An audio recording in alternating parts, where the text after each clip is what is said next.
Jim, a couple more things before we get out of here. The Wrestling Observer newsletter is reporting today.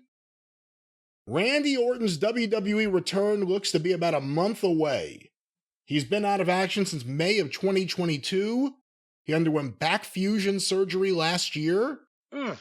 And according to Dave in the latest Observer, the suggested time frame for a return is Survivor Series. Currently, Orton is 43 years old. What are your thoughts about a potential Randy Orton return?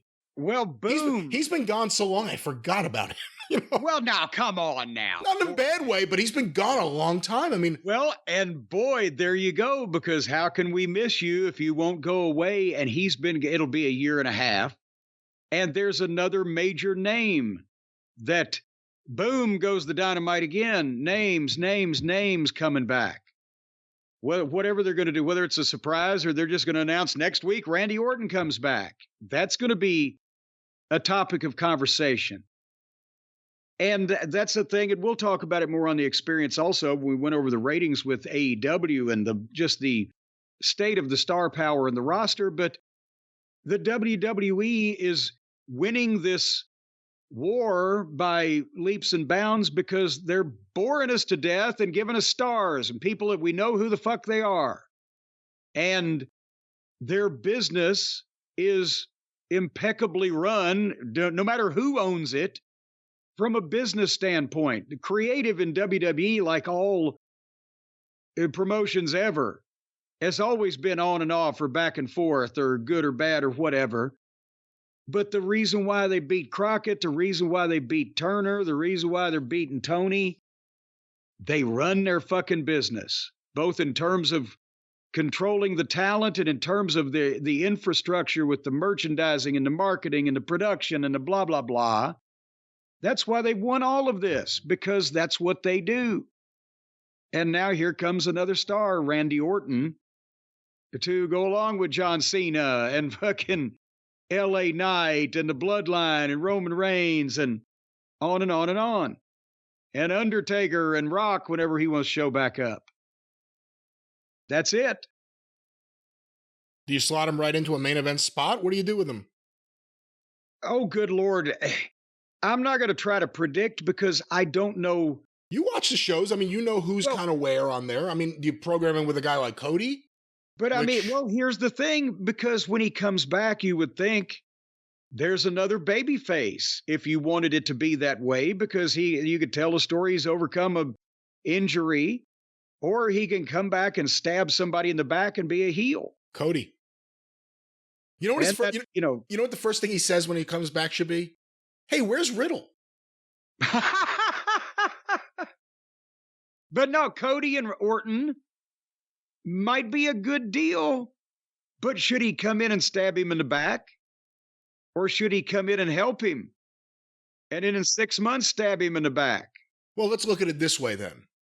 Top baby faces, top heels. You have Cody, you have Jey Uso. I guess Rollins technically is a baby face, right?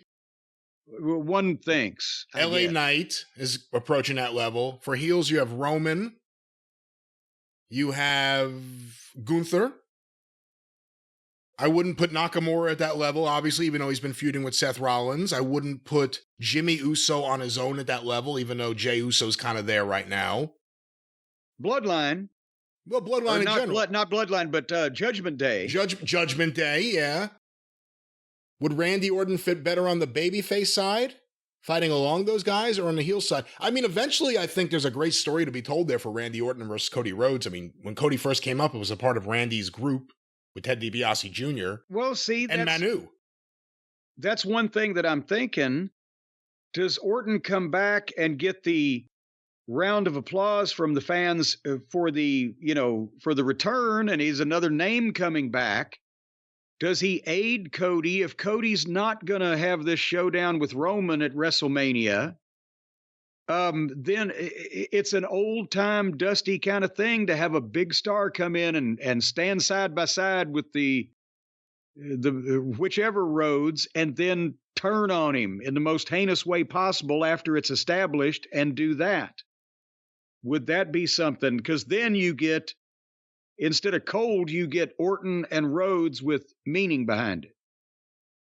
Well, we will see what happens. Perhaps if he does turn on Cody Rhodes, Cody will want to sue. Well, in that case, if the man that I'm about to mention is not too busy because he's winning cases and getting judgments all over the world, he needs to call this man. Call Stephen P. News.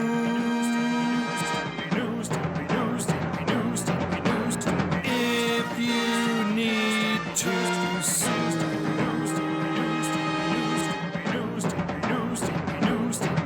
An outlaw mud show or two. Those are the rest. You know, we got to get an update on that big $200 million lawsuit that the newlawoffice.com at Stephen P. News, Stephen P. New at newlawoffice.com, 87750 has filed against Governor Jim Justice over there in the state of West Virginia. Of course, Governor Jim Justice, the father of Sid Justice. No. And I wonder if that has wound its way through the court anymore. Haven't heard an update because they're trying to slow it down over there in the state of West Virginia. Can you imagine how many Tudor's biscuit worlds they're going to have to open to earn $200 million? But nevertheless... Hey, I got a complaint about your Stephen P. New plugs. How is that? Who's complaining? One of the listeners wrote in, they said you're a liar. Well, in what way? You said the phone number is 1-877-50-STEVE. Yes. They said you're a liar. It's 50-STEVE. They dialed 50-STEVE and it went to the wrong place. Oh, God damn it. You see, you need to tell the truth. Do you think... And this is why 507-8383 is the right way to go. Do you think that any reasonable human being in dialing a phone number is going to dial goddamn 50-STEVE as 5, the letter O, Steve, instead of 50-STEVE? Any rational, reasonable human being. Well, this is one of our listeners. Clearly, it's a rational, reasonable human being. Well, one of them could have snuck in past our testing protocol. But nevertheless, if you've been wrongfully terminated, harmed, hurt, injured, slapped about, or otherwise mistreated, and you need legal recourse, regardless of whatever number you call, just make sure you call his number, Stephen P. New at newlawoffice.com, 877-50 Steve. Yeah, 507-8383. Or just 50 All right, well, we will end with, I guess, I don't know if this is a story to end with here this week, but oh boy. I don't even know if I'm going to go to the story, but we have the headline here. This is from Cultaholic by Aidan Gibbons. Let's give him his byline for this. Marty Jannetty wants to be remembered for sex, not his wrestling. Do I have to go further than the headline? Does the headline say it all? Well, I guess that's a pretty good summation, but dare I say that maybe we want to take a look into what Marty's reasoning is for this? Jannetty often reveals aspects of his sex life on Facebook. He recently claimed to have lost his virginity at the age of 5. What? Here's a quote. Here's an issue maybe you can help me with, because I think it still affects my present life. The first time I ever had sex, I was 5 years old. Okay. But don't ask me about it because I was too drunk to remember it. Oh, all that was right. a Ray Stevens joke, wasn't it? I don't even think he went all the way to 5. I think it was like 5. 10 or whatever, you know.